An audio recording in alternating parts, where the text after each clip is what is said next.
todas e todos, e é um grande prazer estar aqui reunida nesse momento com a professora Rosa Dias, professora Henri Burnett, com o Eduardo, e vou apresentar rapidamente aqui a todos e dizer que o Filosofia tem feito esses encontros e eles ficam depois disponíveis para quem não pôde acompanhar no canal de YouTube da Casa de Vidro, né?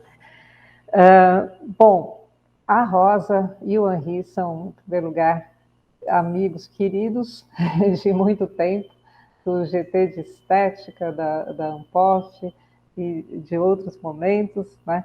A Rosa acaba de me dizer que se aposentou, está em processo de aposentadoria na UERJ, né?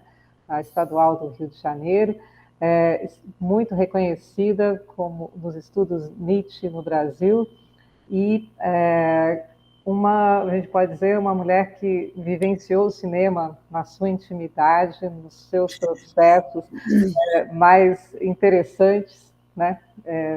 Desde algumas décadas, e hoje ela vai falar para a gente dos bastidores de Dias de Nietzsche em Turim, do qual ela foi roteirista, e nós estamos aqui só ouvidos para ver esse compartilhamento, né, para ouvir esse compartilhamento da Rosa e deixar registrado para que a gente possa rever, né, nos estudos Nietzsche e na importância que esse filme teve aqui no Brasil na recepção do seu pensamento.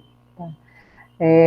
O Henri, também nietzschiano, né, músico de carreira, professor de filosofia, disse antes ser uma cria da Rosa, e que, na verdade, é um grande amigo assim, do coração, que contribui imensamente também para os estudos Nietzsche, né, com livros publicados, aqueles sobre os prefácios, né, que para mim foi muito importante também para pensar a autobiografia em Nietzsche, né.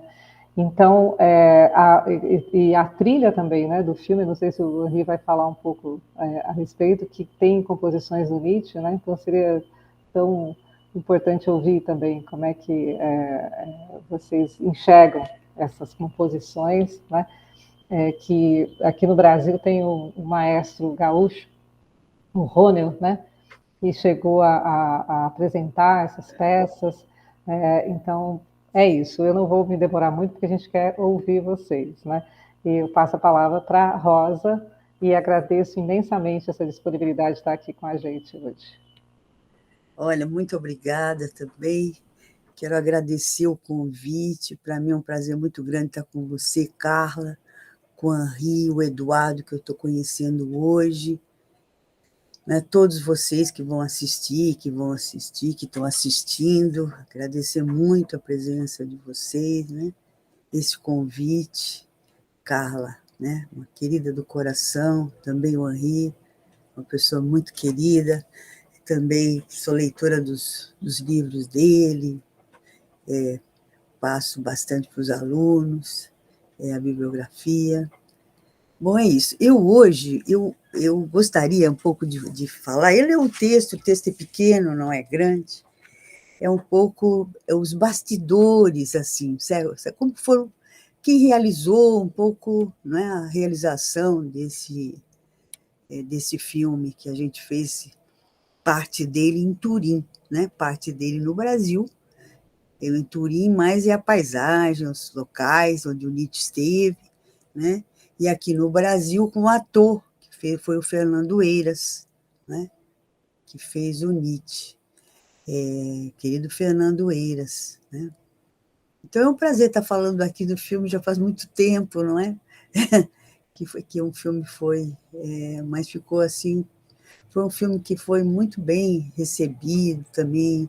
Passamos no Festival de Veneza, né? Até o Júlio recebeu o Bastão Branco de uma revista Filme Crítica, que é uma revista conhecida na Itália, não é? Eu também recebi com ele o prêmio aqui no Festival de Brasília de melhor roteiro. Então foi tudo muito bem, deu muito certo, né? Esse filme que a gente fez com muita alegria. Isso é uma coisa que eu também vou ler aqui, né? Só para vocês. Então, tudo tem um começo, um recomeço, um vir a ser a partir de outra configuração de forças. Foi assim com o filme Dias de Nietzsche em Turim. Estávamos em 1995, olha quanto tempo atrás, né? Júlio Bressani foi convidado para apresentar no Festival de Turim 2 de seus filmes da década de 60. O Anjo Nasceu e Matou a Família e foi ao cinema. Eu estava ansiosa por ver como esses filmes seriam acolhidos em Turim e também por conhecer a cidade que Nietzsche tanto elogiara e onde ocorrera o seu colapso nervoso, não é? Levei a câmera de vídeo para que Júlio pudesse filmar para mim os lugares onde o Nietzsche estivera e que eu já conhecia pelas referências que o próprio filósofo fizera dessa cidade em seus livros e cartas. Na verdade, começou assim, eu queria mostrar aos meus alunos, como eu já estava em Turim, mostrar esses lugares que o Nietzsche esteve, começou assim o filme. Era para mostrar aos alunos esses lugares, né, que o Nietzsche falava. Então, tudo começou gloriosamente. Tandê, nossa filha, que passava um tempo em Londres, foi nos encontrar em Turim. Quando a vi no hall do hotel, com seu jeito meigo e soberano, foi como se o sol, de novo, tivesse entrado em minha vida. Imediatamente passei a câmera para ela e seu amigo, Felipe Nepomuceno, o México, e percorremos entusiasticamente os lugares por onde o Nietzsche passara. Já em frente de nosso hotel estava a estação de trem Porta Nova. Lembrei-me imediatamente das primeiras dificuldades de Nietzsche até chegar a essa cidade em 5 de abril de 1888. Enquanto sua mala mantinha a firme intenção originária de seguir para Turim, ele e sua bagagem de mão voltavam para Saint-Pierre d'Arena, porque distraído, ou melhor, com dificuldade de enxergar, entrara no mesmo trem de onde havia descido. Fomos ao número 6 da Praça Carlo Alberto, onde ele morava, lá em Turim, né? Ficou o tempo todo nessa tipo pensão, né? Que janela filmar? Filmamos todas elas na esperança de, quem sabe, de o espírito de Nietzsche ter ficado gravado em uma delas. Paulo César Sarraceni, Rogério Sganzerla e Gustavo Dal partilhavam conosco aquele momento alegre e descompromissado. Conjecturamos muito sobre as janelas, todas iguais, mas Nietzsche ausente. Ele dizia que dali podia ver os Alpes, que embaixo de sua janela se encontrava aquela galeria elegante, a subalpina, de onde chegavam aos seus ouvidos os acordes musicais da magnífica e bela Orquestra Municipal de Turim. Entramos no Palácio Carignano e saímos diante do Teatro Carignano, onde Nietzsche tinha ouvido Carmen de Bizet. Mais alguns passos estávamos no Palácio Madama, cuja parte medieval lembrava a Nietzsche uma trompa. Descendo a via Pó, avistamos a mole Antonelliana, batizada por Nietzsche de esse homo. Mais uns passos estávamos na ponte, intitulada por ele de Além do Bem e do Mal. De um lado se encontrava a belíssima Praça Vittorio Veneto, se abrindo para o rio Pó, do outro a igreja Gran Madre de Dio. E assim seguimos os passos de Nietzsche nos mármores dos calçamentos, nas folhas de outono, nos trilhos de bonde, filmamos tudo com a mesma alegria. Um livro caiu-me nas mãos, La Catástrofe de Nietzsche a Torino, de Anacleto Verrecchia. Li por algum tempo esse texto, interessei-me principalmente pelo roteiro musical que apresenta. É um livro, ele não gosta do Nietzsche, é incrível, ele fez uma super pesquisa e não gosta do Nietzsche. Ele sempre faz umas piadinhas, é uma coisa muito estranha, mas é. esse livro, mas ele é um livro que tem bastante interesse pelo fato de ter um roteiro. Ele fez uma grande pesquisa, ele tinha os arquivos, né, de Turim, a biblioteca e tudo, né? Como testemunha o próprio Nietzsche, por morar acima da galeria subalpina, onde habitualmente tocaram várias orquestras, ele ouvia as músicas ali apresentadas. No período em que se dá a loucura do filósofo, mais precisamente janeiro de 1889, no programa musical da galeria, como mostra Becker, fazia parte a ópera Cleópatra de Mantinelli. Sorte nossa ter encontrado, com a ajuda de Ariana Buona, uma italiana, essa música magistral que acentua o colorido outonal do Parque del Valentino, lugar dos passeios matinais de Nietzsche. Voltamos a Turim mais 3 vezes, 1997, 1999 e 2000. Em todas elas, Júlio filmou um aspecto da cidade.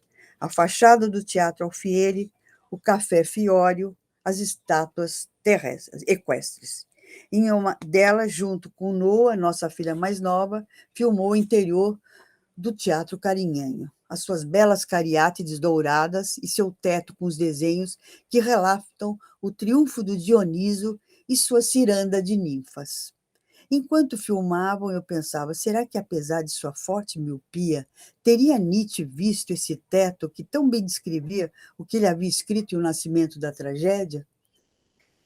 Quando voltamos em 2000, Júlio já havia decidido fazer um longa-metragem sua passagem de Nietzsche por Turim. Daí, então, revisitamos todos os lugares e seu olhar criou ângulos, pontos de vistas para um Nietzsche ítalo-brasileiro. Mais uma vez estavam lá as janelas, só que agora já tínhamos uma ideia por qual delas Nietzsche olhara para os Alpes e escutara os sons vindo da galeria subalpina. Estavam bem ali acima, no último andar, terceiro piso, segunda sacada à direita. Se conto tudo isso, é para descrever afetos, paixões e humores que precedem um filme, mas ele mesmo é fruto de um outro registro, de uma vontade criadora que domina os afetos para criar a partir deles algo de novo. Foi realizado, sim, com base em uma pesquisa feita por mim. Esta foi reelaborada por Moa Batzel, que é o diretor de arte, na reprodução de alguns textos de Nietzsche, capas de seus livros e ambiente em que viveu. Ressalto ainda a produção primorosa realizada por Noa Bressani, mas tudo isso se perderia se não fosse a determinação do Júlio, que teve como desafio a difícil tarefa de traduzir em imagens o pensamento do filósofo. Em outros filmes, ele já havia também recriado em imagem o estilo de autores como Padre Antônio Vieira, Machado de Assis e Haroldo de Campos. Mas foi em Dias de Nietzsche, em Turim, que pela primeira vez pôs sua câmera a serviço do pensamento de um filósofo para criar novos ângulos, novas perspectivas, traduzindo assim em imagens o perspectivismo, conceito tão caro ao filósofo que ele retrata. Repito, tarefa não fácil, já que requer mestria. Toda a sequência da câmera, invertendo perspectivas, desabotoando a camisa do ator, girando através do seu corpo, desestruturando ao som do adágio da Nona Sinfonia de Beethoven, é uma forma magistral de traduzir o pensamento que Nietzsche expressa nas suas anotações da época de O Nascimento da Tragédia. Diz ele, o som é o meio mais importante para se desfazer da individualidade. O desmembramento de nosso herói, tão bem representado pelo ator Fernando Eiros, projetado de vários pontos de vista por uma câmera circular que dilacera e esquarteja o seu corpo e faz irromper Dioniso. A princesa, aí ouvimos então a voz de Nietzsche para Frau Cosima Wagner. A princesa Ariane, diz ele, minha amada, que eu seja um homem é uma desvantagem, mas eu já vivi entre os homens e conheço tudo aquilo que os homens podem provar, das coisas mais baixas às mais altas. Fui Buda entre os indianos e Dionísio na Grécia. Alexandre e César são minhas reencarnações, como Lord Bacon, o poeta de Shakespeare. Por último, fui ainda Voltaire e Napoleão, talvez Richard Wagner, mas dessa vez venho como vitorioso Dionísio, que fará da terra um dia de festa. Não terei muito tempo, o céu se alegra em que eu esteja aqui. Fui também colocado na cruz. Então, fecho aspas, né? Alterando a temporalidade da imagem, construindo em um ângulo inusitado, a câmera faz ver que não estamos mais no universo do eu individual, exercendo faculdades da razão e da vontade, mas no universo dos ciclos do retorno, do eterno retorno. O movimento do ciclo é um movimento vistioso que destrói as identidades. Ao retornar ao ponto em que começa, a câmera faz o eu mudar, dissolver-se, tornar-se outro e permeável a outras individualidades, susceptível de recapitular a totalidade da existência passada, presente e futura. A mudança das perspectivas traduz, assim, o pensamento mais caro do filósofo, o eterno retorno, em sua conexão com a lucidez e a loucura. Para terminar toda a parte do filme, que nada mais é do que a filosofia de Nietzsche posta imagem, Júlio encena ainda a loucura escrita pelo filósofo, pelo Jacob Burckhardt. Fernando Eiras aparece ali transtornado e dionisiacamente iluminado pelos filtros mágicos do excelente fotógrafo José Tadeu Ribeiro, declarando: cada nome da história sou eu. Até certo ponto, influenciada pela interpretação que Klossowski faz da filosofia de Nietzsche, tal como aparece em seu livro Nietzsche, o Ciclo Vicioso, procurei focalizar no roteiro as cartas da loucura de Nietzsche, muitas vezes desprezada pelos autores que o estudam.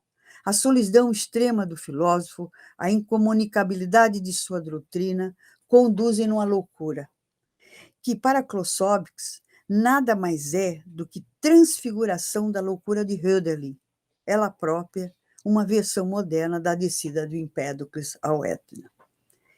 Textos reveladores sobre esse aspecto encontra-se na Carta de Turim, de 3 de janeiro de 1889, que Nietzsche escreve para Cosima Wagner, já citada anteriormente, e ainda a carta dirigida a Jacob Burckhardt, em 5 de janeiro de 1889, onde ele se multiplica para representar diversos papéis na história e encarnar criminosos trazidos em evidência pelos jornais franceses que folheavam nos cafés turinenses. Caro senhor professor, né, escreve Nietzsche, ao final, eu preferia ser professor basileense a ser Deus.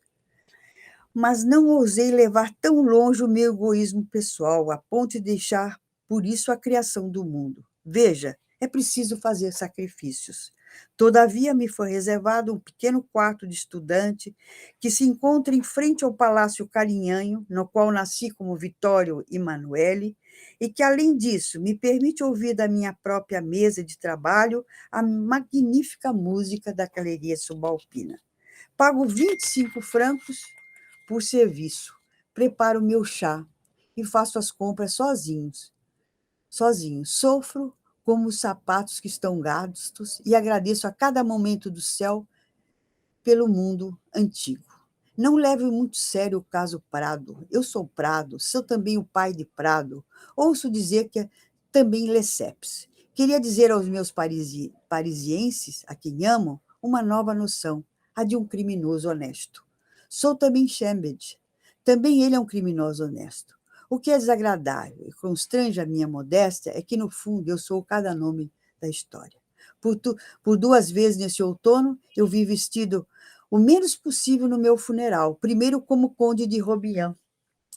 Não é esse é meu filho, enquanto eu sou Carlo Alberto? Mas Antonelli era eu próprio. Nós, artistas, somos incorrigíveis. Hoje, ouvi uma opereta, com cordial afeto, seu Nietzsche. Vou a qualquer lugar vestido de estudante. Aqui e ali bato nas costas de alguém e digo: você está contente? Sou Deus, fiz essa caricatura. Amanhã vem meu filho Humberto com a graciosa Marguerita, que aqui,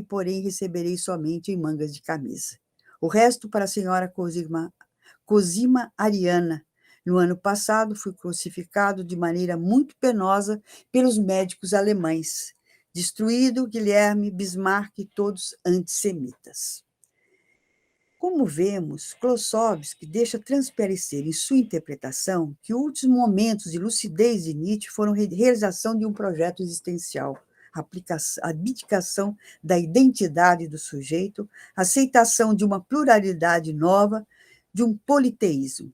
A identificação com Dionísio teria, então, o sentido de um retorno ao antigo Deus do politeísmo, figura que reúne todos os deuses mortos e ressuscitados. Klossowski apresenta assim a loucura de Nietzsche como elemento da sua filosofia, como consequência da dissolução do eu e da identificação com os ciclos de retorno, como a memória da história. Faz ver que Nietzsche tinha duas saídas, ou bem enlouquecia, ou bem criava algo equivalente à loucura. Esta é a tragédia nietzschiana. Ele preferiu tornar-se louco a encontrar o equivalente para a loucura. O delírio com a perda de identidade e a loucura como esmaecimento da razão não marcam o desmascaramento de Nietzsche, mas sua realização suprema. Compreende o porquê de Nietzsche e o ciclo vicioso terminar como emocionante evocação dos últimos dias de lucidez do filósofo, de o capítulo final não levar o nome de colapso de Nietzsche, mas de euforia de Nietzsche em Turim. Klossowski interpreta as cartas e os últimos bilhetes de Nietzsche, do final de 88 e início de 89, como um momento que o filósofo está sob a confluência da lei do eterno retorno, que exige o despedaçamento dionisíaco de sua identidade e a abertura de seu corpo para a série intensiva de outras individualidades possíveis.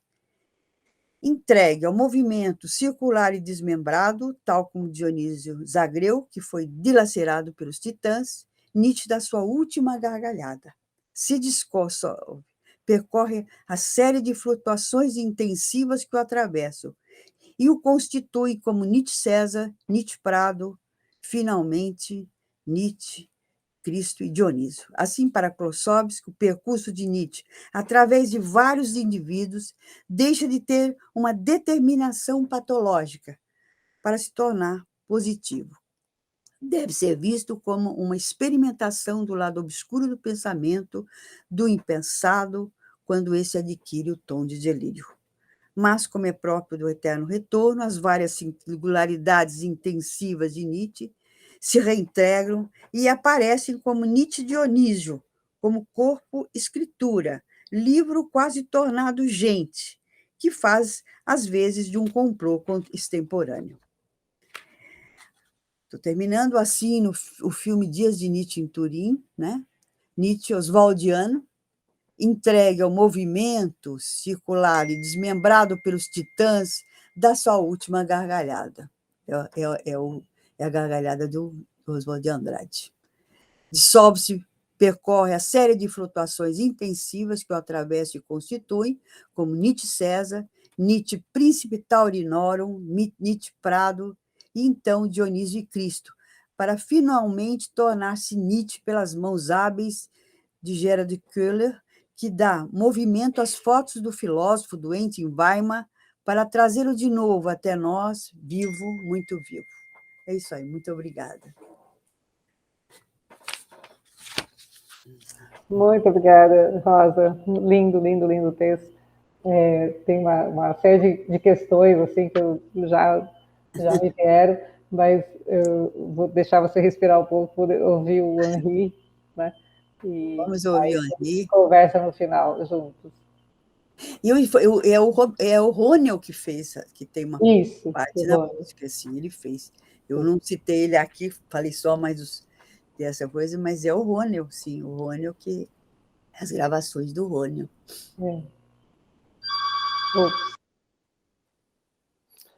Bom, me emocionei aqui várias vezes ouvindo o texto da Rosa, um privilégio mesmo, assim.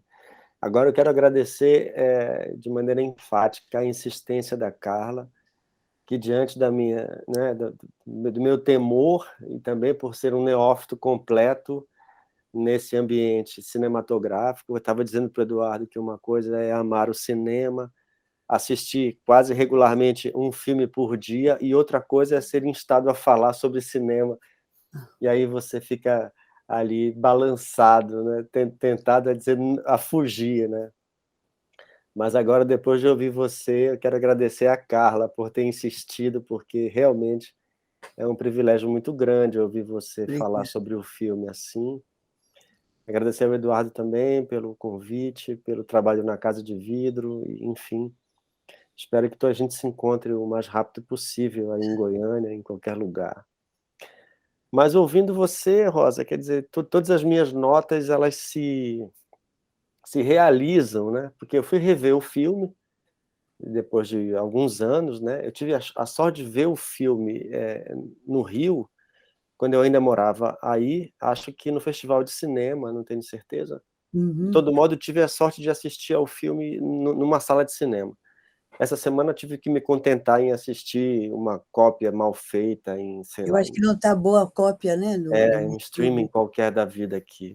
De todo modo, foi muito bom ter revisto o filme, porque te ouvindo agora, quer dizer, eu queria falar sobre uma coisa que eu espero, obviamente, eu já vou me desculpando com o espectador, porque não vai ser tão bonito e tão, tão fluido quanto foi o texto da Rosa, porque ao rever o filme e ouvir você agora, tem algumas coisas que se complementaram na minha cabeça, e tendo visto o filme há muitos anos atrás, revê-lo foi maravilhoso, porque confirmou uma impressão que eu tive na época, que era uma grande realização, porque quando vocês prepararam a live, esse encontro, várias indicações de filme que relacionam direto ou indiretamente Nietzsche com o cinema, vocês nos mandaram e tudo, e eu fui ver algumas coisas e tudo.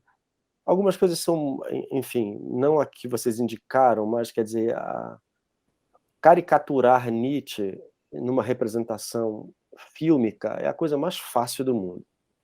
Então, quando eu cheguei no cinema para ver Dias de Nietzsche em Turim, o meu maior medo era me deparar justamente com isso, com a impossibilidade de recriar Nietzsche no cinema sem que isso recaísse em uma caricatura. Daí a minha alegria em assistir desde a primeira vez, já vi o filme umas 5 vezes, não sei, mas desde o primeiro momento, minha alegria era justamente pelo fato do Fernando ter conseguido entregar um Nietzsche monstruoso, né? E que o roteiro que a Rosa assina encadeia tudo, empresta uma lógica a tudo, quer dizer, e empresta um encantamento a tudo aquilo. Eu chamo nas minhas notas aqui, o roteiro é como o texto encontrando os caminhos da cidade de Turim, né? Então você falou um pouco sobre isso agora. Então, quer dizer, a realização, como filme, como realização, como representação, o Fernando, como Nietzsche, quer dizer, difícil imaginar que pudesse ter sido melhor do que foi, né? Mas eu queria falar sobre uma coisa, e aí vem, talvez, desculpem, talvez o excessivo peso de algumas questões teóricas, assim, que eu vou tentar, enfim, transformar em algo assim leve, né?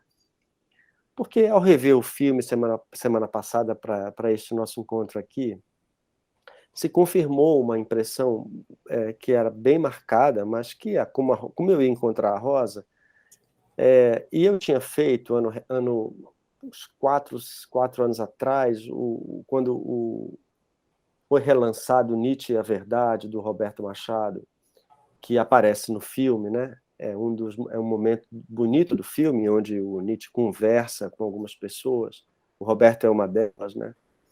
E eu resenhei o livro do Roberto com muito medo, porque do mesmo jeito que os livros da Rosa, os livros do Roberto me acompanham desde a graduação em Belém. Eles me formaram, né? O Nietzsche educador, o Nietzsche a música, fazem parte da minha formação. Eu devo muito a eles, né? E o Nietzsche a Verdade também. Talvez o primeiro livro que eu tenha lido sobre Nietzsche, né, na graduação. Esse conjunto de obras do Roberto e da Rosa graças ao Hernani, que nos, né, apresentava essas obras. Eu estou falando de 1992, né? Então, eu devo demais. E quando eu resenhei Nietzsche a Verdade, a responsabilidade era enorme. E eu disse uma coisa que depois o Roberto me mandou um e-mail agradecendo pela resenha e tudo, e eu dizia que o Nietzsche a Verdade, passados, enfim, tantos anos, chegava a mim como uma obra que tem a ver com uma recepção brasileira de Nietzsche, e que tem pouco a ver, né, não sei se ele gostou, se ele não gostou, mas ele foi muito generoso comigo, mas que tinha pouco a ver com a pesquisa Nietzsche, como nós estamos acostumados a pensar nela, a trabalhar com ela.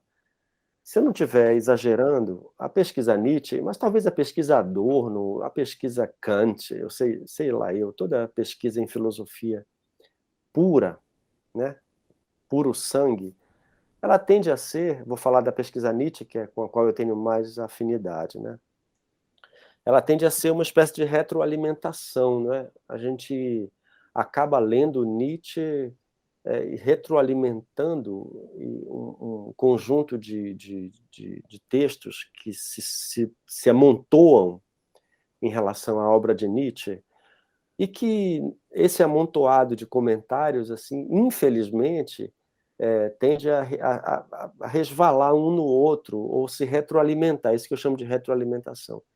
Esses textos se retroalimentam uns com os outros, e eu sinto, infelizmente, isso alcança até os meus alunos hoje, né, que têm muito medo da liberdade, né? Então, quando eu tento transmitir a eles uma certa liberdade na licenciosidade da leitura, e como isso pode ser rico, mas eu confesso que, desde o início do meu trabalho acadêmico, talvez vocês conheçam um pouco da minha trajetória, a Carla e a Rosa, eu nunca me contentei muito com a pesquisa Nietzsche tal como ela se apresenta nessa retroalimentação.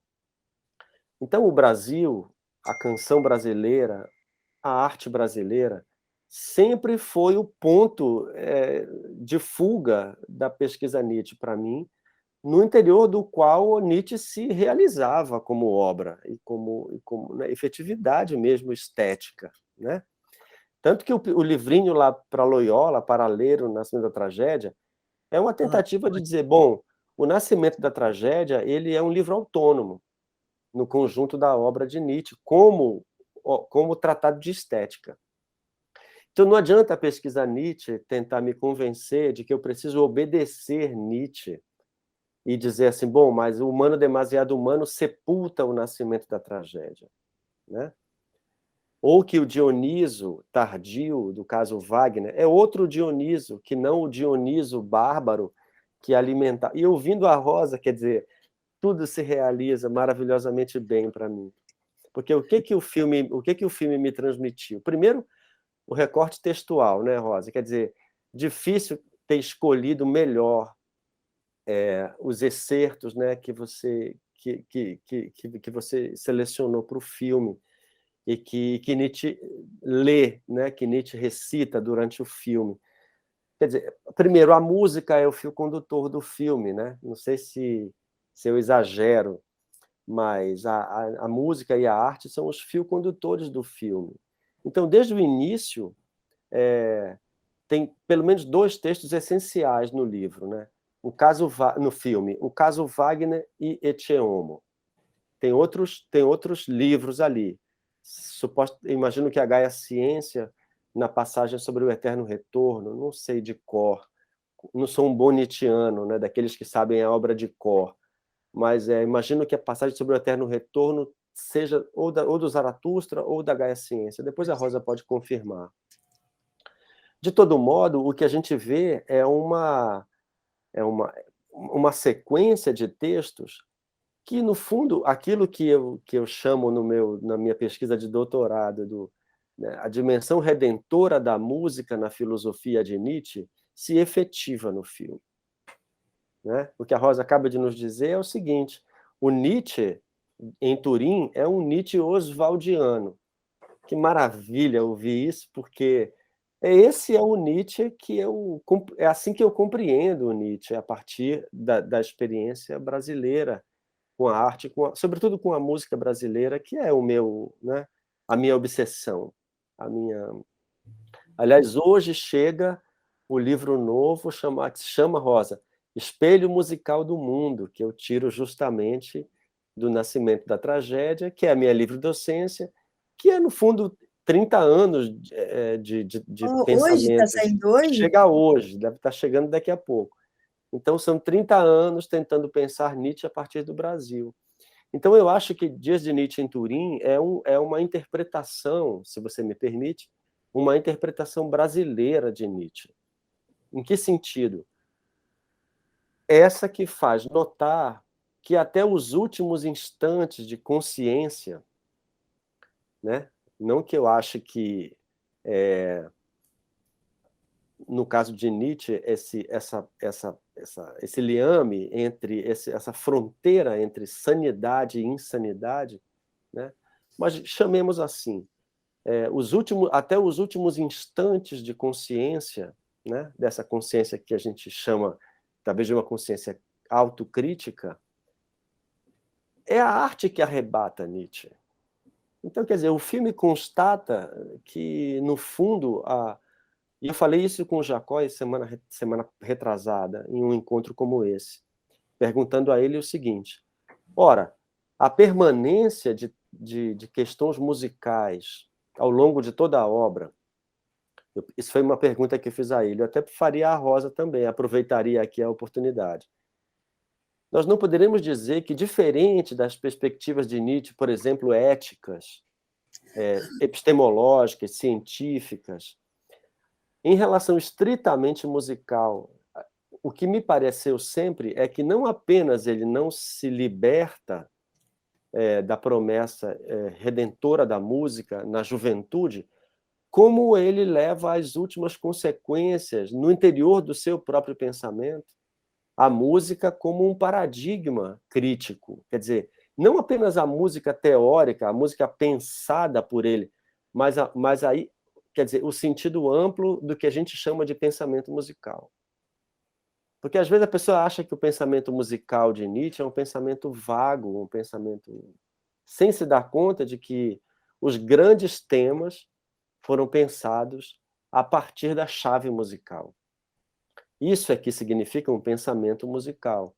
É um pensamento ou seja, todas as promessas juvenis de uma redenção pela música se efetivam nos grandes temas, com a leveza que a música empresta ao pensamento de Nietzsche. Então, no filme, quer dizer, o Bizet aparece lá no minuto 18 do filme, tem a primeira citação a Bizet, né? O tempo inteiro o filme nos apresenta justamente o valor e o significado do sul da Europa, especialmente da Itália, para o pensamento maduro de Nietzsche.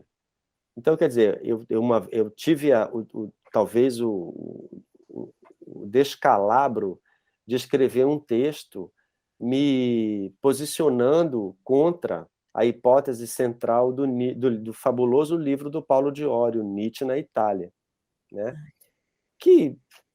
Cuja hipótese que mais me assustou era a de que o Nascimento da Tragédia era uma espécie de hiato no pensamento de Nietzsche e que o Humano Demasiado Humano restaurava o Nietzsche filólogo da juventude, que dali por diante construiria a grande obra de Nietzsche. Duas coisas me incomodavam nisso.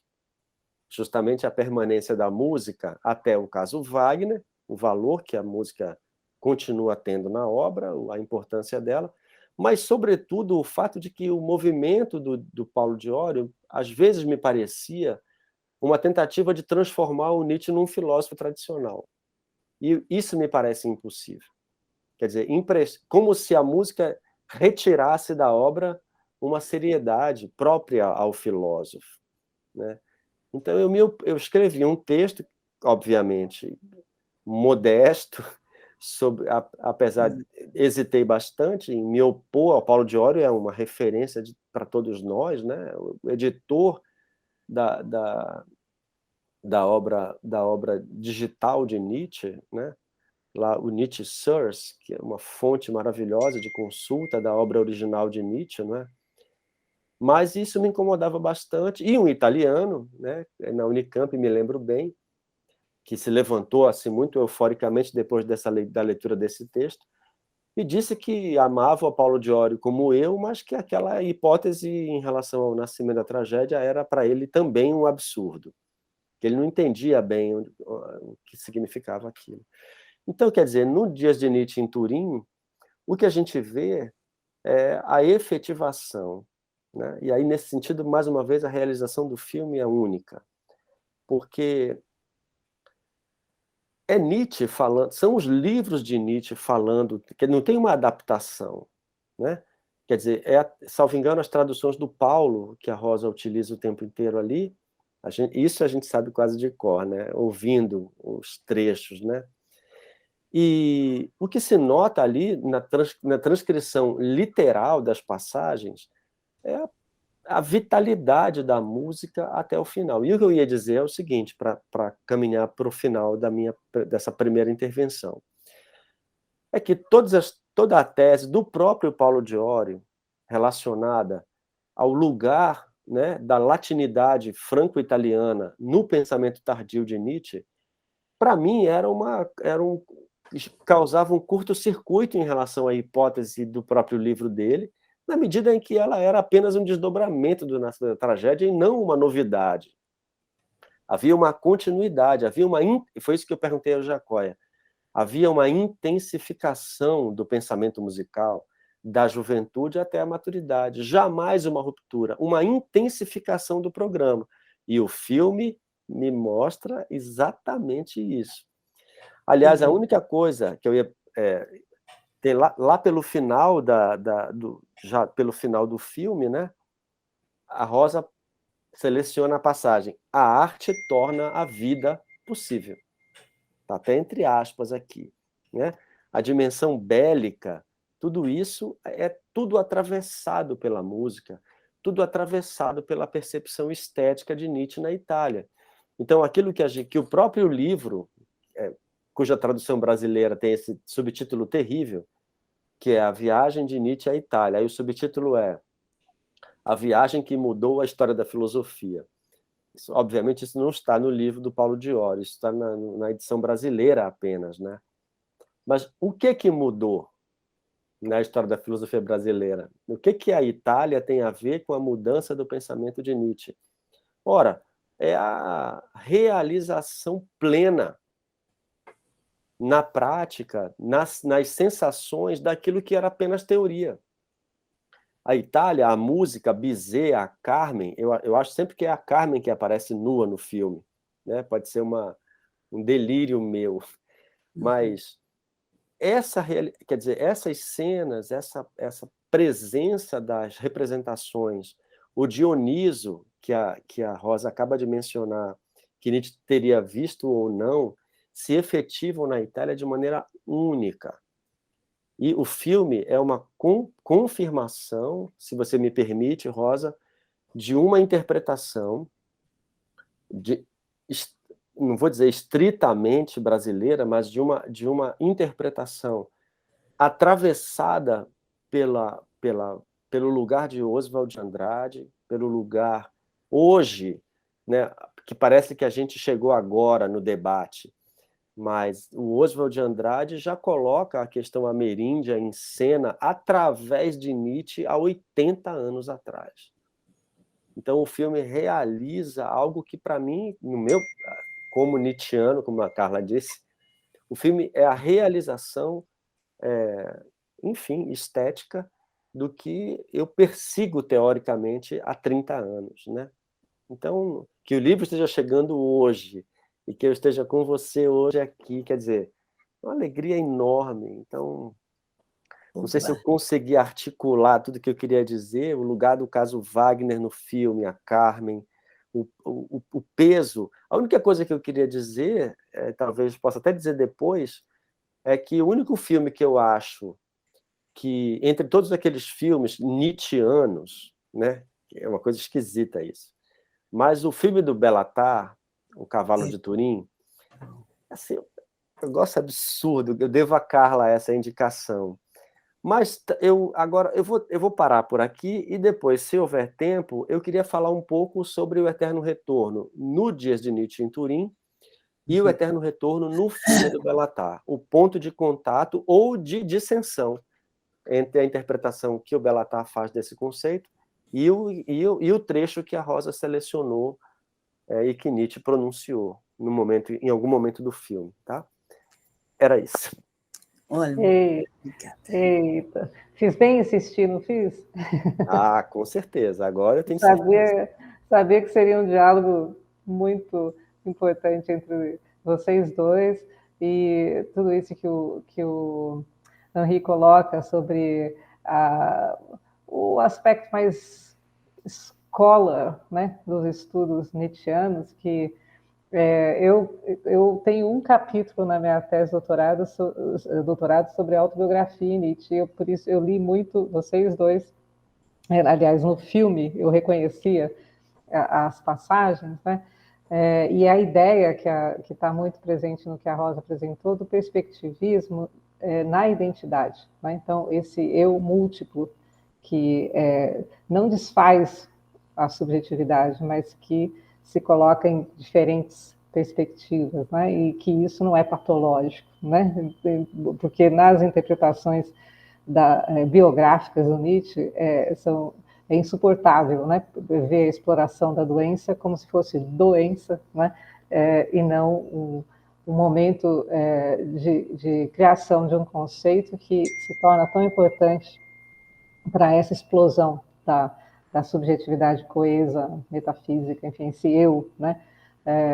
Que se transforma. E o próprio gênero, né? Que não é mais, para mim, uma autobiografia, mas uma anti-autobiografia, né?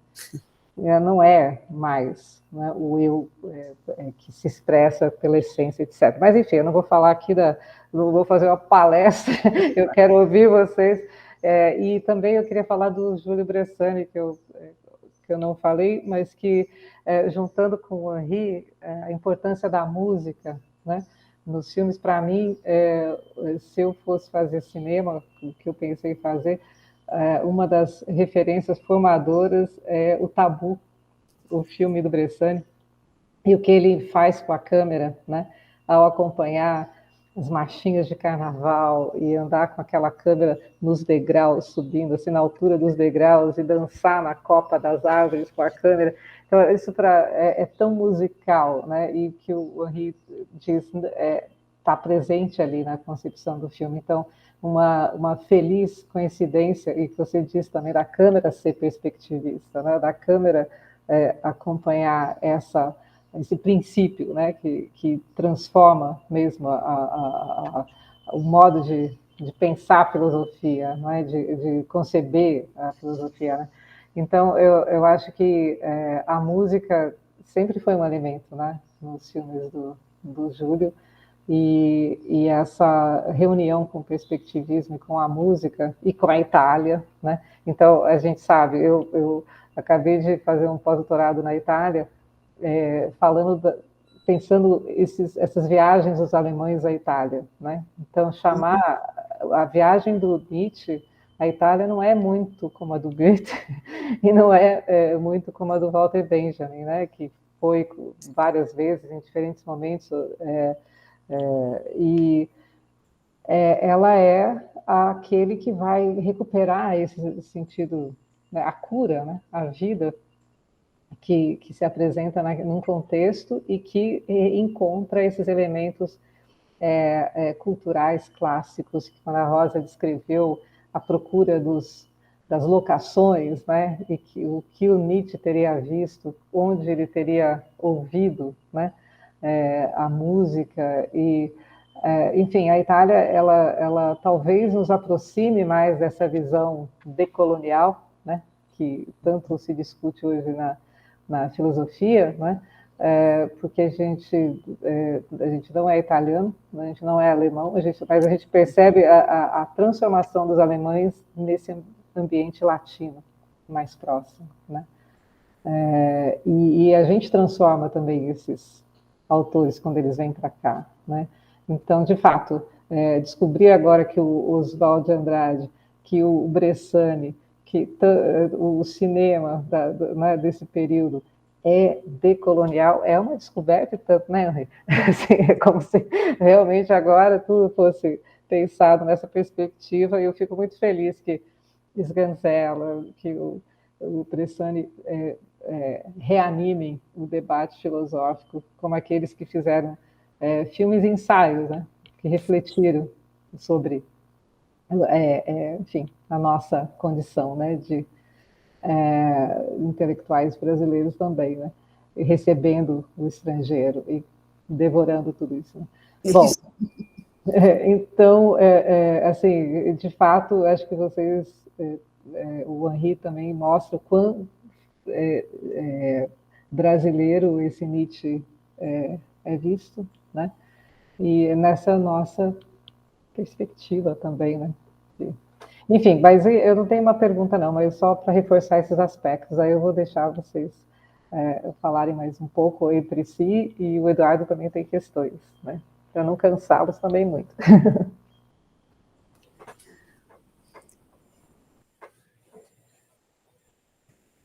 Eduardo?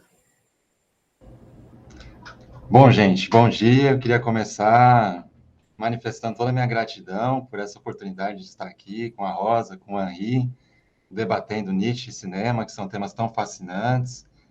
E eu queria colocar uma questão para cada um dos nossos convidados, para provocar o debate, né? Para a Rosa, eu queria questionar um pouco a questão da vida como obra de arte, né? Inclusive fazendo referência a um de seus livros, né? Que é muito estudado, inclusive no meu mestrado tive um longo convívio com essa obra, muito instigante, né? Então, me parece que o Nietzsche ele traz uma proposta de justificativa estética da existência, né? Ou seja, essa ideia de que nossa vida só fará sentido se nós conseguirmos, de algum modo, tornar essa existência transfigurada por algum estilo que a arte fornecerá. Ou seja, nem a ciência, nem a religião vão fornecer esse sentido, mas a arte talvez possa nos fazer superar o absurdo ou o niilismo, concedendo, então, à nossa existência uma justificativa estética, né? E aí me parece que quando a gente pega uma obra como o Zaratustra, né, que é uma obra similarmente de confluência entre filosofia e arte, né? É um tratado de filosofia e é um longo poema, né? Uma longa obra de arte. E a gente tem ali algumas imagens do pensamento que também parecem muito cinematográficas, né? A começar pela própria imagem do equilibrista, né? Atravessando uma corda bamba entre a margem, digamos, do bestial, né? Da animalidade, e a outra margem que seria a superação do humano, né? É uma imagem que, inclusive, no cinema ganhou a sua mais plástica, né, manifestação com o Chaplin no circo, né? Quando ele atravessa esse abismo sobre uma corda com aqueles macaquinhos no seu ombro e tudo, né? E aí a minha pergunta para a Rosa é a seguinte, né? Quando a gente pensa no Übermensch, né, nesse além do homem, esse também não é um ideal estético, no sentido de que, para superar a atualidade humana, você precisa do valor, digamos, da criatividade, né, e da autopoiesis, né? Tanto que eu tenho estudado com a professora Carla uma obra do Joseph Frustil, né, chamada The Impertinent Self. E ele fala justamente, em um trecho aqui, super-humanos, super-homens e ciborgues, né? É o capítulo. E ele fala de Nietzsche como fornecendo uma reorganização do paradigma da subjetividade no sentido da criatividade, em que o sujeito, ao invés de fazer uma mímica da natureza, né? Ele fala mimicking nature, ele abandona essa mimesis, essa mímica, para produzir algo novo, no sentido também da autopoiesis. Então, eu queria ouvir um pouco da Rosa a respeito dessa tese nietzschiana de uma justificativa estética da existência, como que a arte pode ter essa função de nos ajudar a vencer o absurdo ou o próprio niilismo, de algum modo, com essa construção de um sentido através da criatividade, né, que supera as formas atuais.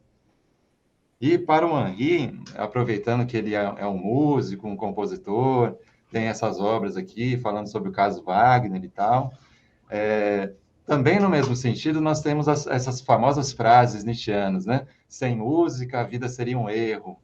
E também acho que aponta para essa justificativa estética da existência, né? Se nós não pudéssemos ter toda essa beleza, esse ímpeto que os artistas nos trazem, né? A nossa vida estaria empobrecida. Mas eu me pergunto assim, será que não há também uma ambiguidade ou uma ambivalência da música, um pouco no sentido do fármaco, né? Ou seja, o fármaco pode ser o veneno, pode ser o remédio, de acordo com a dose, né? De acordo com, né, quanto que você vai consumir daquela substância, né?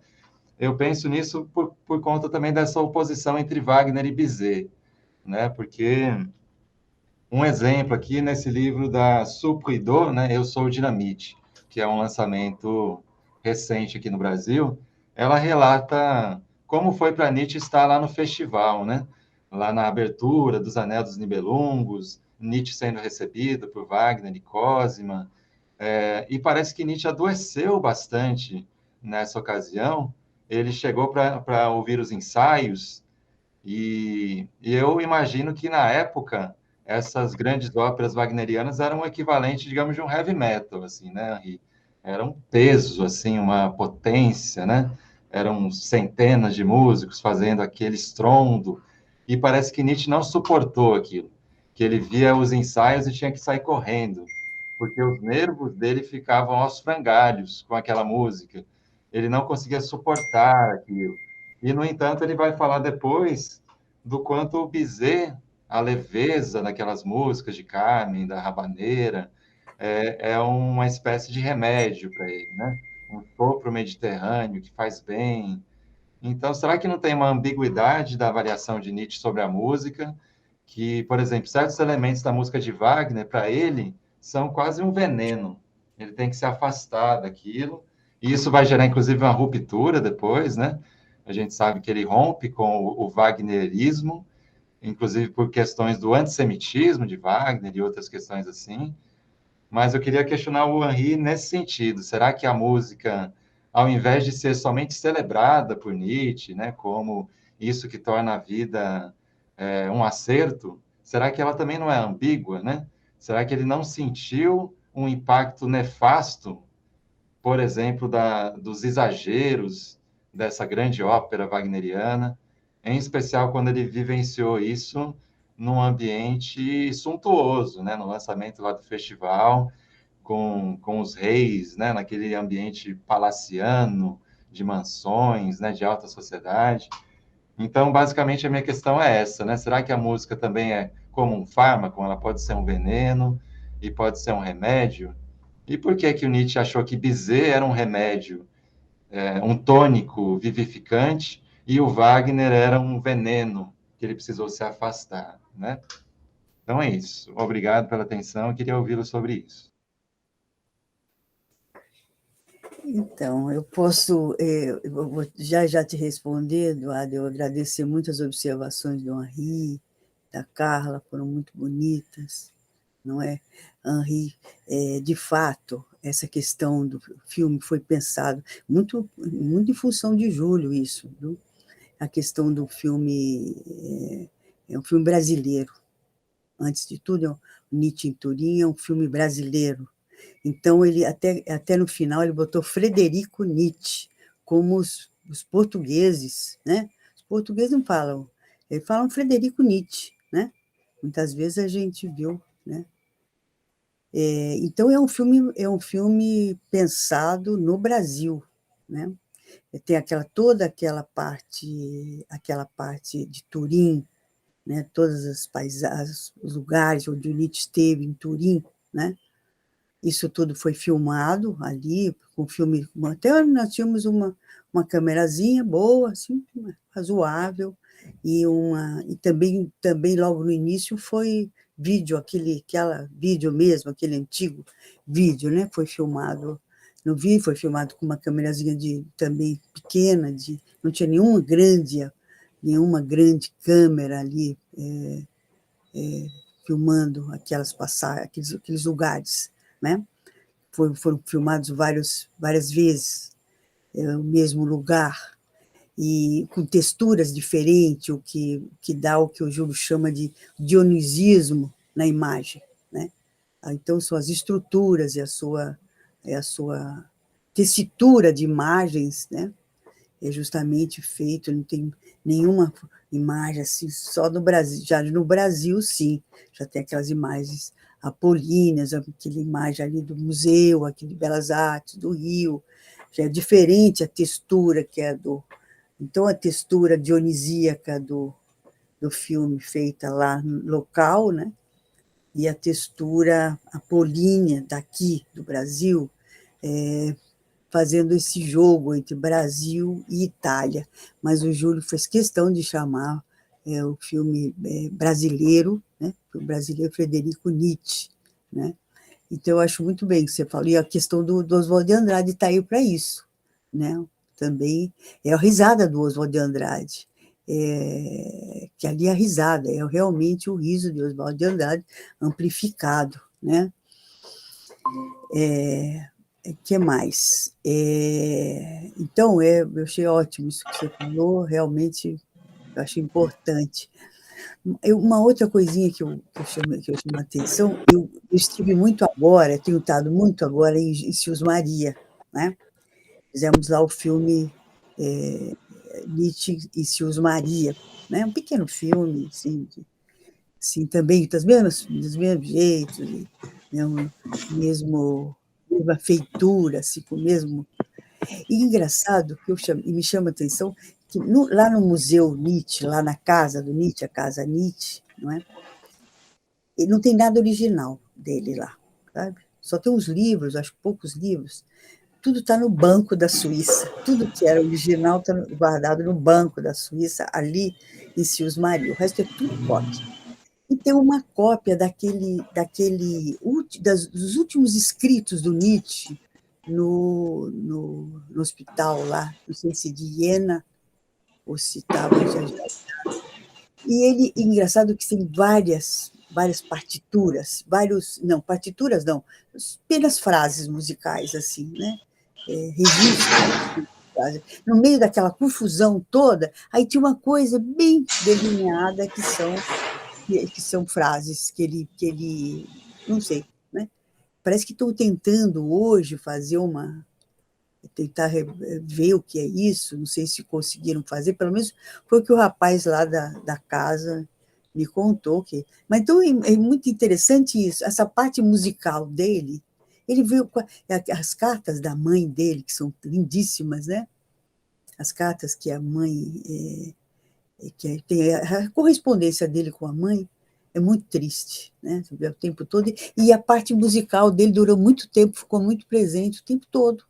Não é? Então, ele realmente, essa questão musical, ali a cidade musical, a Turim é considerada uma das grandes cidades musicais da Europa. Na época, tinha muitos conservatórios, não é? Um lugar mesmo da música ali, né? Teatro Carignano, tinha muitas representações e tudo. E a Subalpina, que era embaixo exatamente da casa dele, da galeria, onde ele ouvia, então, sempre os grandes concertos ali, né?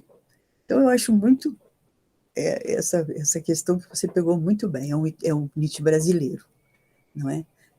De fato, os textos são tradução do Paulo César, as cartas eu traduzi, o meu professor que eu tinha na época, eu tinha um professor de alemão, que eu nunca consegui realmente tateio com a coisa, com Nietzsche em alemão, né? Só tateio, cotejo, posso fazer muito bem isso, mas nunca tive desenvoltura nisso, não. Nunca tive desenvoltura na língua alemã, né? Mas sempre pude cotejar, pude ler pausadamente com professor, tive vários professores, inclusive uma que eu agradeço, que eu esqueci depois, que é a Anna Tessler, que é uma alemã que estudava comigo, que leu aqui comigo, que lia comigo os textos do Nietzsche aqui em casa, né? Foi uma professora durante anos, e ela que conseguiu aquelas fotos finais através do arquivo Nietzsche, nós conseguimos aquelas fotos, e pessoa que trabalha na TV Globo, que fazia, na época, estava bem no início dessa coisa tecnológica ainda. Você vê que.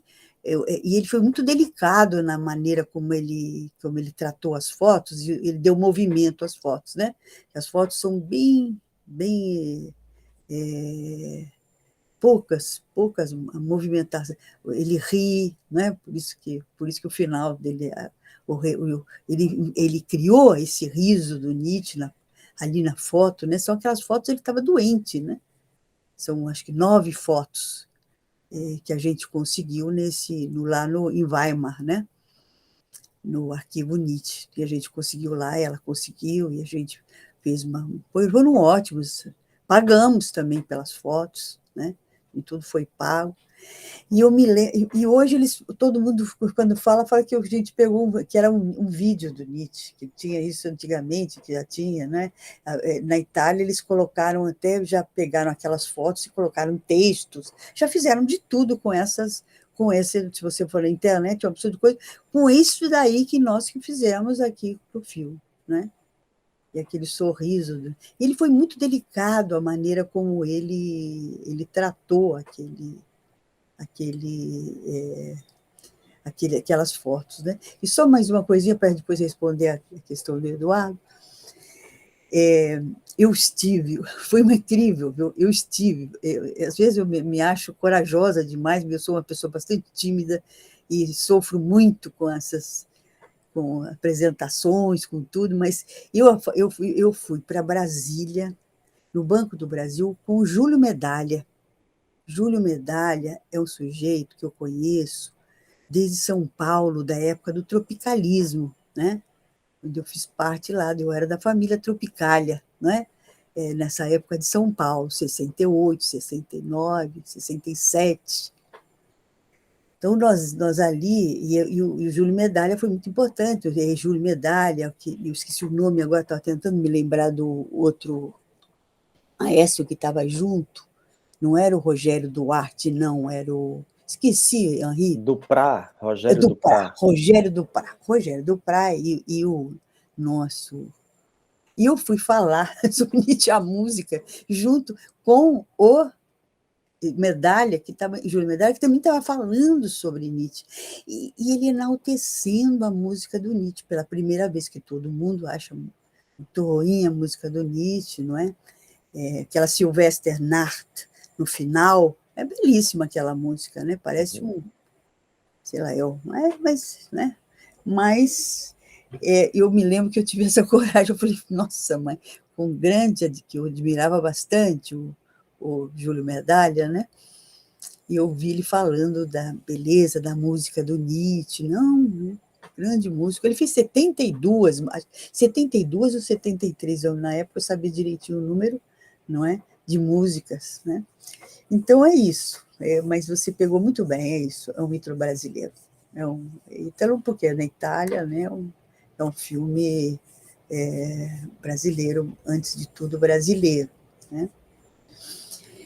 E, Eduardo, eu acho que você tem toda a razão. Eu acho que tem quando ele fala, eu gosto muito de uma definição do Super-Homem, do Deleuze. Eu acho que aí tem tudo a ver com a sua, que é uma nova maneira de sentir, uma nova maneira de interpretar, um outro tipo de vida, uma outra subjetividade. E eu acho que aí é importante essa questão, esse criar-se como uma obra de arte, não é?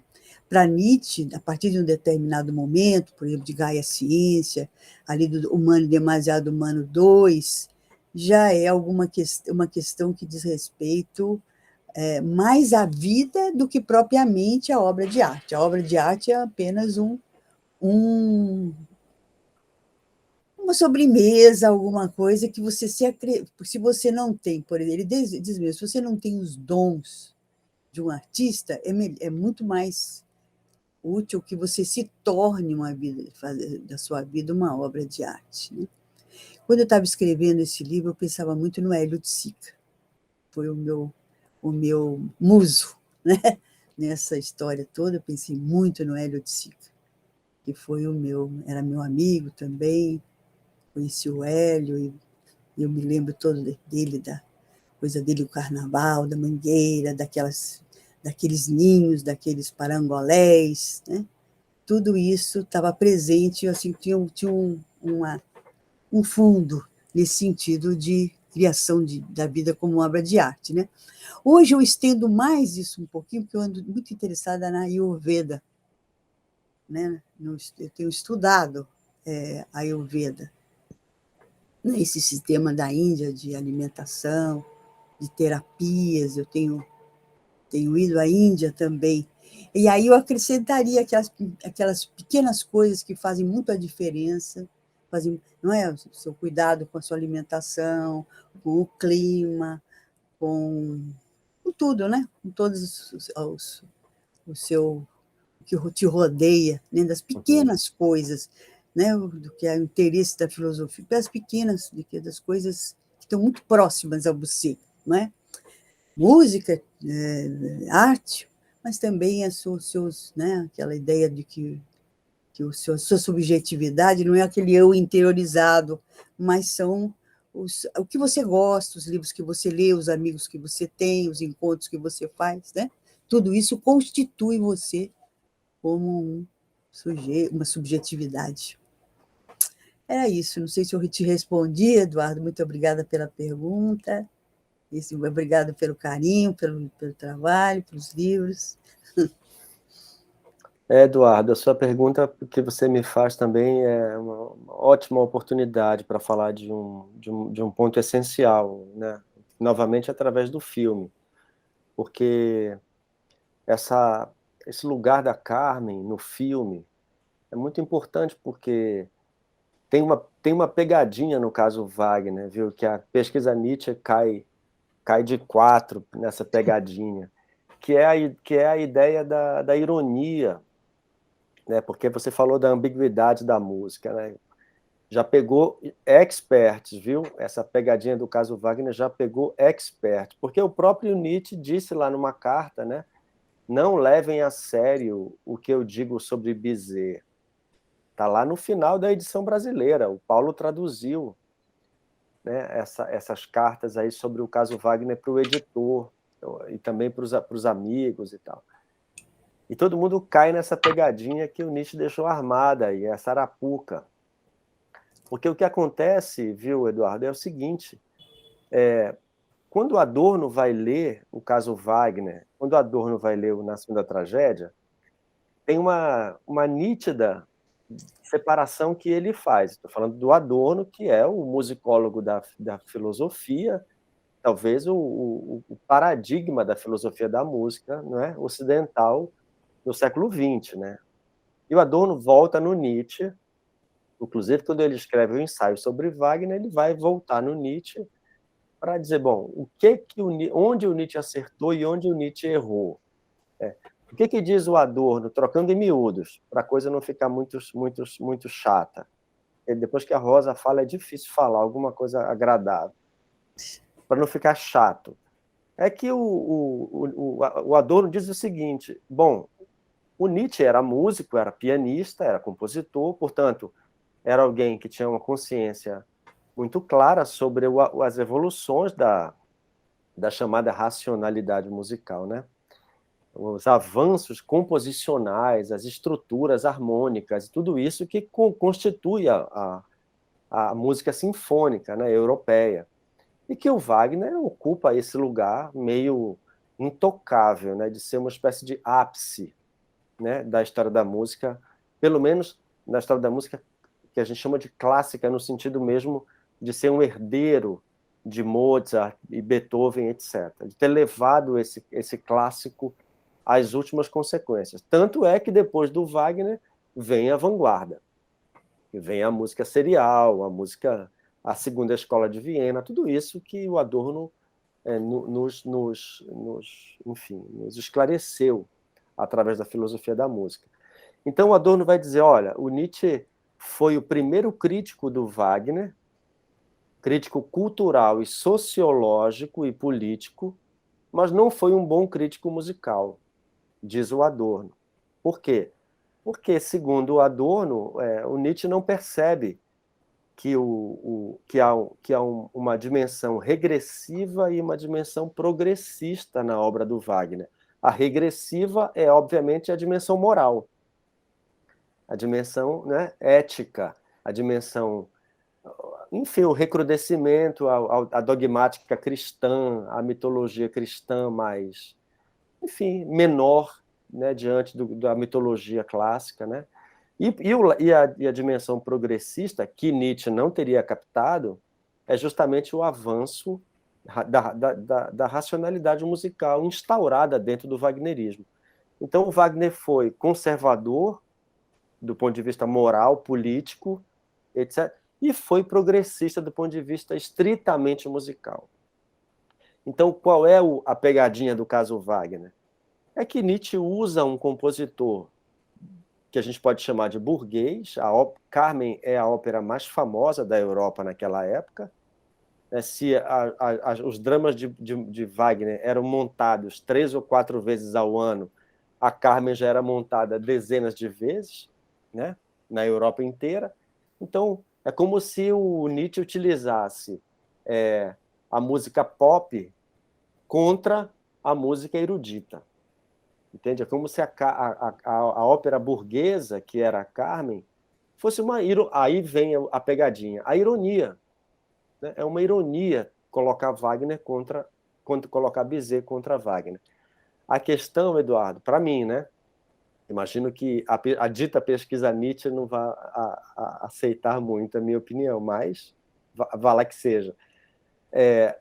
A questão para Nietzsche era menos... Eu discordo nesse sentido, olha que petulância, eu discordo nesse sentido da leitura estritamente bilateral que faz o Adorno, pelo seguinte, porque não é que Nietzsche não conhecesse os avanços composicionais de Wagner. A questão é que ele está preocupado com outra coisa. Ele não está preocupado com com a materialidade da música, e que essa materialidade justifica a dimensão regressiva instaurada no interior dela. Por isso o Bizet parece a Nietzsche não aquilo que há de mais avançado, mas aquilo que há de mais verdadeiro. Aquilo que há de mais essencial, de mais vital, de mais necessário. E aí é curioso, veja onde é que eu me aferro em toda essa minha obsessão pela canção brasileira. Porque quando eu leio os meus colegas que escrevem na área de filosofia da música, eu os compreendo perfeitamente. A canção brasileira é uma música regressiva. No quadro da história da música, é um absurdo, na verdade, um deslocamento, né? A canção morreu na Europa do século XVI, XVII como linguagem, deu lugar à autonomia musical. E na América Latina, a canção vem como se fosse o suprassumo da música do mundo. E promove uma inversão maluca, né? Porque agora a canção regressiva latino-americana é exportada para o mundo como a música mais moderna do mundo. Está aí o Gilberto Gil e o Caetano para provarem isso.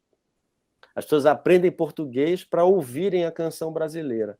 E nem o Eric Hobsbawm escapou disso no seu último livro, dizendo: os festivais de música, o VOMAD, por exemplo, que tem a música brasileira como um ponto essencial, nos mostram que há ali na música brasileira algo que escapa à nossa compreensão. Aí, decolonização, Carla.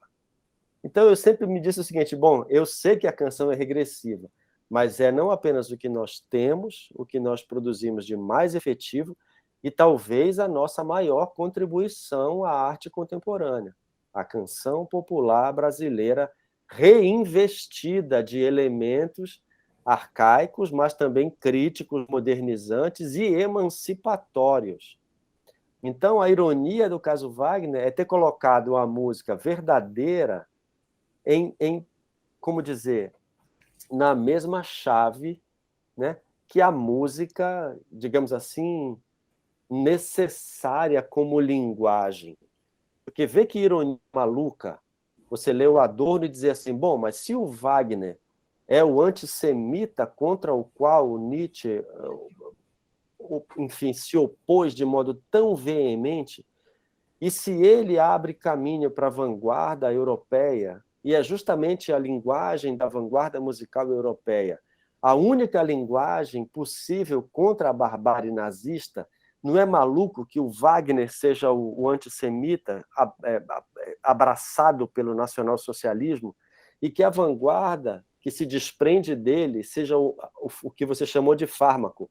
O fármaco contra o fascismo, não é maluco? São questões muito, muito sérias, muito difíceis de serem compreendidas, né? Então, eu optei por me voltar para o material musical brasileiro, que já é monstruoso, incontável, inumerável, porque é ele que nos explica, para o bem ou para o mal. Não é a Schoenberg que nos explica, é a canção popular que nos explica. É o chorinho que abre o filme. Aliás, não posso esquecer isso. É um chorinho que abre Dias de Nietzsche em Turim que nos explica. Então eu preciso entender essa música através de Nietzsche, contra Nietzsche, com Adorno, contra Adorno, porque é esse material aí que é o material de reflexão para o pensamento brasileiro. Infelizmente, a decolonização, sem que eu soubesse, já estava na minha cabeça com outro nome há muito tempo. E eu agora me sinto bastante tranquilo de não parecer, muitas vezes, enfim, né? Porque às vezes eu sinto que há um movimento assim bastante, como dizer, tem um termo, né, para isso. Quer dizer, quando você embarca em um programa, porque você é instado a embarcar num programa e tentar agora dizer assim, a filosofia ocidental não presta. Porque não é isso. Né? Nietzsche é filosofia ocidental e foi ele que me ajudou a entender a importância da música brasileira, mais do que Mário de Andrade. Posso estar falando uma aberração aqui, mas o oswaldiano, que é Nietzsche, Oswald, Caetano, me ajudaram a entender melhor a canção brasileira do que Mário de Andrade e Villa-Lobos e as tentativas de transposição pura e simples da música europeia para o Brasil. Mas isso talvez seja um outro assunto. Mas o filme nos entrega a importância da verdade musical, não apenas da música mais avançada, mas da música mais vital. A música italiana, para Nietzsche, é vital. É isso que o filme nos entrega. Muito bonito que você falou, Henri. Adorei. Não sabia nada dessa coisa que era tão conhecida na época. O Nietzsche fala que viu 55 vezes, né, Carmen? Muito bom isso que essas observações suas. Achei ótimo. É você que motivou. Nossa, maravilhoso aqui.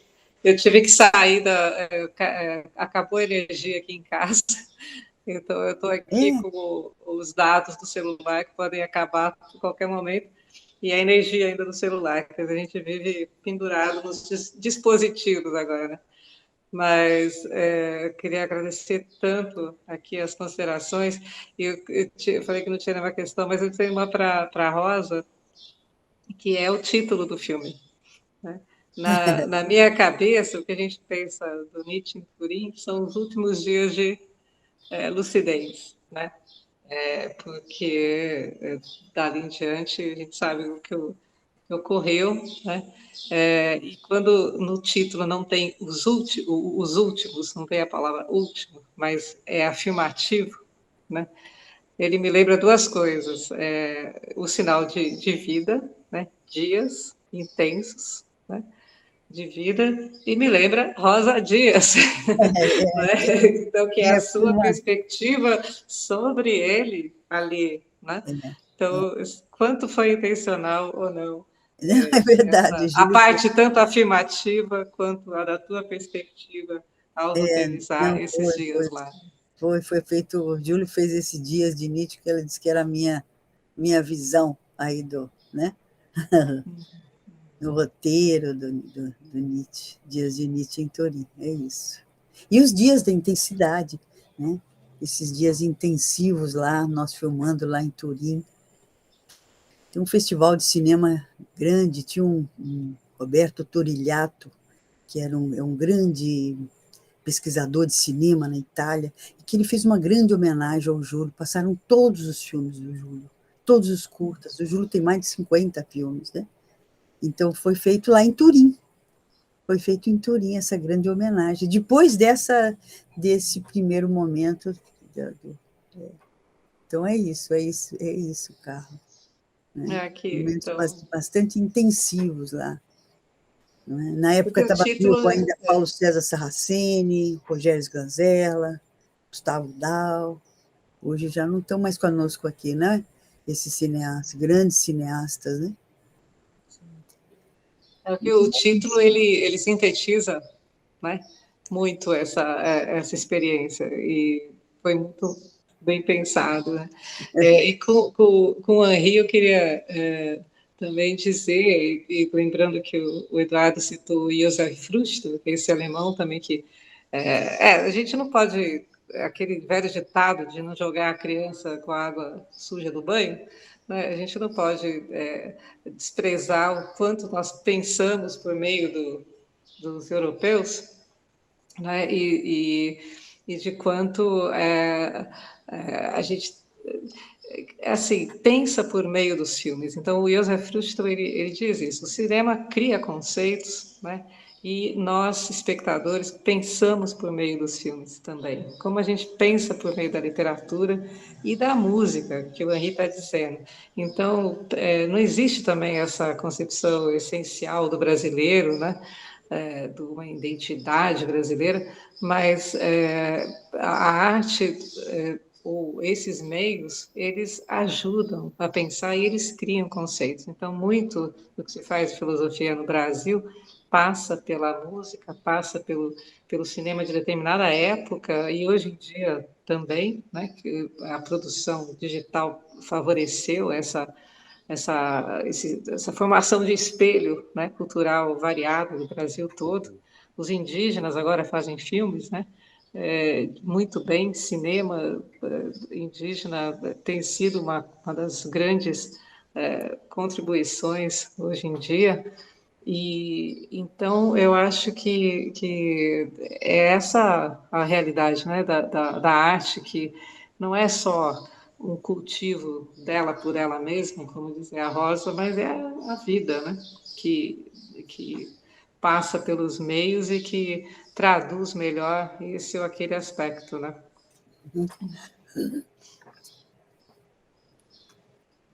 Um comentário. Mas muito obrigada aí pelas considerações, Henri, porque o que você faz é decolonial, e o que o Júlio fez, o que a Rosa faz, o que é como a gente pensa, né, e pensa por meio da leitura do cânone, né, desses europeus. Bem-vindos. O Júlio, só para completar uma coisinha, o Júlio ele colocou no cinema, às vezes, faixas inteiras de filmes, de música, não é? De música, de marchinhas, né? Muitas marchinhas, Lamartine, Mário Reis, né? O Júlio fez João Gilberto, né? Ele colocou grandes trechos musicais de canção, né? Eu acho que os filmes dele tem muita canção popular brasileira, né? Tabu é um dos filmes mais geniais que eu vejo. O Tabu, né? Toda a coisa de Caetano. Lamartine. Também o Miramar, não, é o Miramar não, é minha memória está não é, é um filme que ele fez também com vários cantores e músicos, compositores, Chico Buarque, Caetano, Gil, mas tem muitos nos filmes dele, tem todos uma, né? Coloca trechos grandes é o Mandarim, o filme dele que tem essa conversa com os compositores brasileiros. Você falou, né? Lembrei disso. Queria só aproveitando esse gancho, eu Oi, Wallace. adorei, né, no nosso papo de hoje, teve toda uma brasilidade também. Vocês evocaram aqui o Oswald, o Oiticica, o Júlio Medalha, a Tropicália, né? Então, acho muito interessante. O Dia de Nietzsche em Turim é uma espécie de apropriação criativa de Nietzsche, transfigurando ele para uma certa brasilidade, né? E aí, uma observação que eu acho também interessante, o Marcelo Ridente fala muito das brasilidades revolucionárias, né? E como, por exemplo, o Teatro Oficina realiza uma obra que também se apropria de Nietzsche de algum modo, e de Oswald, né, da utopia antropofágica, colocando a questão do dionisismo como uma espécie de força estética e política que preside aos trabalhos da oficina, quando eles montam o Roda Viva, o Vida de Galileu, Sem dúvida. eles têm, enfim, todas as peças atuais também que eles têm feito, é sempre o princípio dionisíaco que está ali sendo celebrado e constituindo uma espécie de estética da brasilidade revolucionária, né? Então, achei isso muito interessante no nosso papo de hoje, essa tematização da brasilidade, e como o Júlio Bressani também adiciona ao filme essa brasilidade, né? E eu queria propor aqui uma última pergunta, talvez ela seja um pouco mais lúdica, né? Propor uma espécie de jogo, né? Porque esse tema Nietzsche no cinema, ele nos convida a pensar o seguinte: bom, Nietzsche não conheceu o cinema, né? Nietzsche estava morrendo e o cinema estava nascendo. Então, Nietzsche não pôde ser um cinéfilo, digamos assim. Nietzsche não pôde apreciar as obras de arte do cinema. E, no entanto, Nietzsche ele fala muito sobre o quanto nós somos determinados pelos objetos que nós veneramos, né? Eu queria até citar um trechinho da Extemporânea sobre Schopenhauer, né? Que eu acho bem bonito, assim. Que ele fala assim: deixe a alma jovem olhar para trás na vida com a seguinte pergunta: o que você realmente amou até agora? O que transportou sua alma às alturas? O que a dominou e, ao mesmo tempo, a glorificou? Coloque esses reverenciados objetos à sua frente e talvez a natureza deles e a sua sequência forneçam a lei fundamental de seu eu interior. Então, Nietzsche está falando que muitas vezes a lei fundamental da nossa subjetividade tem a ver com os objetos que nós reverenciamos e admiramos. E aí eu fico pensando assim, será que a gente consegue imaginar que filmes na história do cinema o Nietzsche admiraria, né? Porque eu vejo assim, fuçando na internet, a gente vê várias publicações sobre esse tema, mas elas são do caráter assim, Nietzsche no cinema, ou seja, ele foi biografado, né, por Júlio Bressani, no filme Sob Luz Salomé, está Nietzsche representado como Porré, no filme italiano, da Liliana Cavani, né, Além do Bem e do Mal, Nietzsche está representado. Existe aquela fantasia, né, de Quando Nietzsche Chorou, que não é uma biografia, mas é a imaginação da psicoterapia que Nietzsche teria feito com o Breuer, né? Então, esse é um aspecto, os filmes que retratam Nietzsche. Um outro aspecto são os filmes que supostamente teriam a filosofia de Nietzsche como inspiração. Daí se cita muito Festim Diabólico, de Hitchcock, cita-se Apocalipse Now, Dogville, Clube da Luta, Blade Runner, filmes nesse sentido, né? Mas a minha proposta agora seria um pouco diferente, um jogo, né?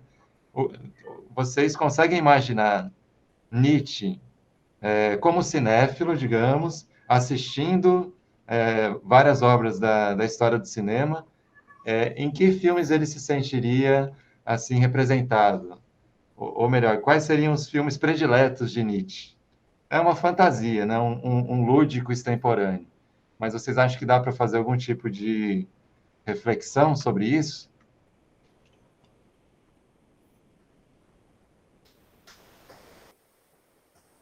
Rosa. Eu não sei, eu realmente nunca pensei nisso. Qual filme que... Também. Será que um Chaplin, por exemplo, por conta do riso, não é?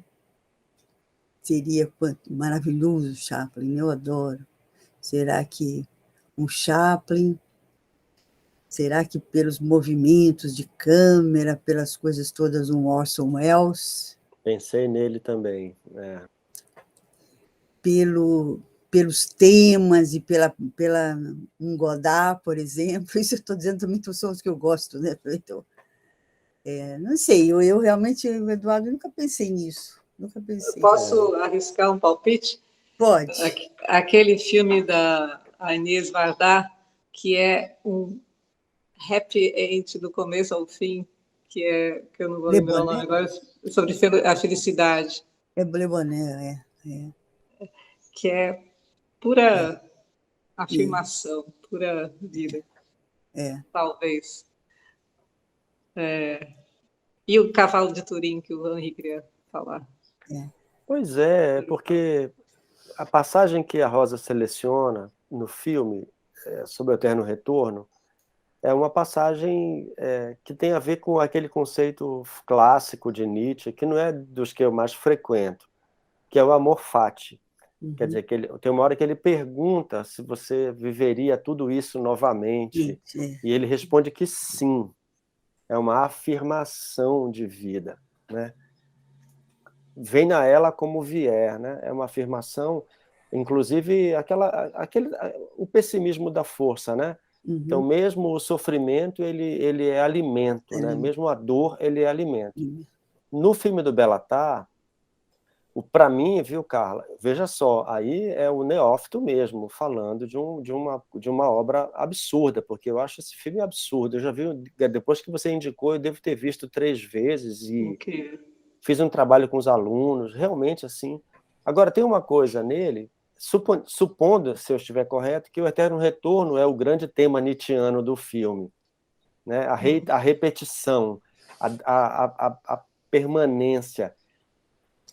Em certo sentido, se eu fosse escrever sobre o filme, jamais vou fazer isso, mas se eu fosse escrever sobre o filme, eu diria que a interpretação do Belatar, porque o Nietzsche é um introito, né? É uma espécie de introito ao filme. No entanto, tem ali uma dimensão da reiteração, da vida que se repete, ipsis literis, né? As cenas com a batata, com o almoço, aquilo se repete de maneira que aqui o espectador vai ficando desesperado com aquilo, né? Porque em algum momento, no momento em que eles simulam uma saída do lugar, e aqui você acompanha aquele plano imenso daquela carroça subindo a montanha, e ela estanca, né? Porque o clima não permite que, de fato, eles saiam daquilo.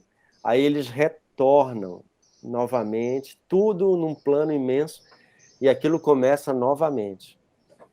Como é que eu interpreto essa dimensão do Eterno Retorno no filme, Carla?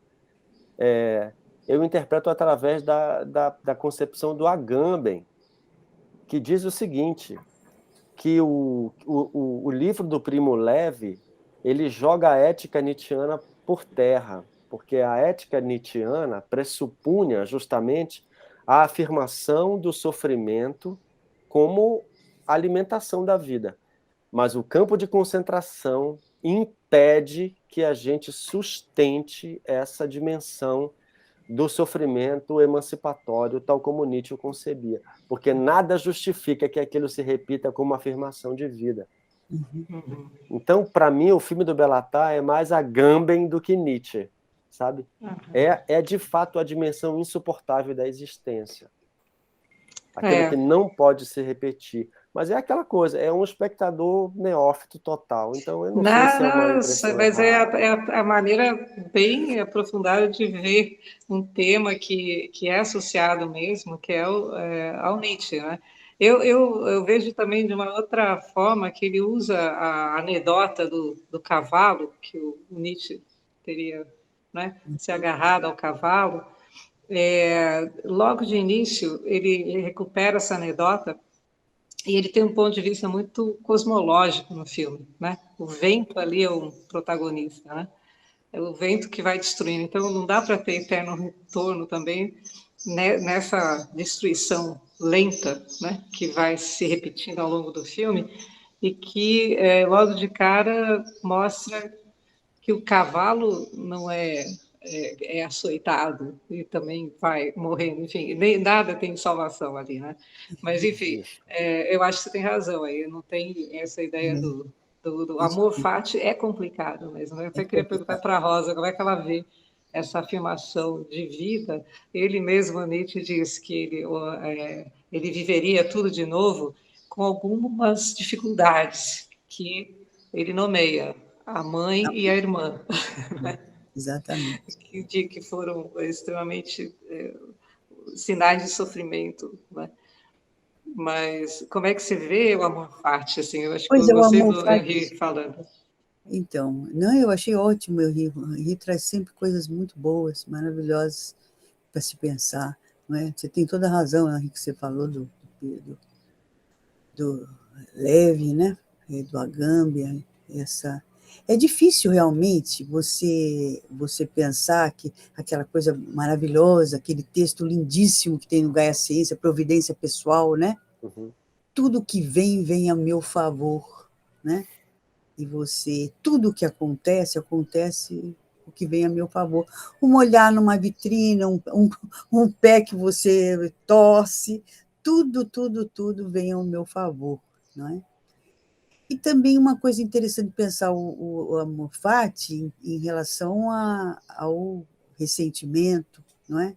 É outro tema interessante se pensar, não é? Essa afirmação que impede, não é? A afirmação de tudo que de todos esses sofrimentos, né?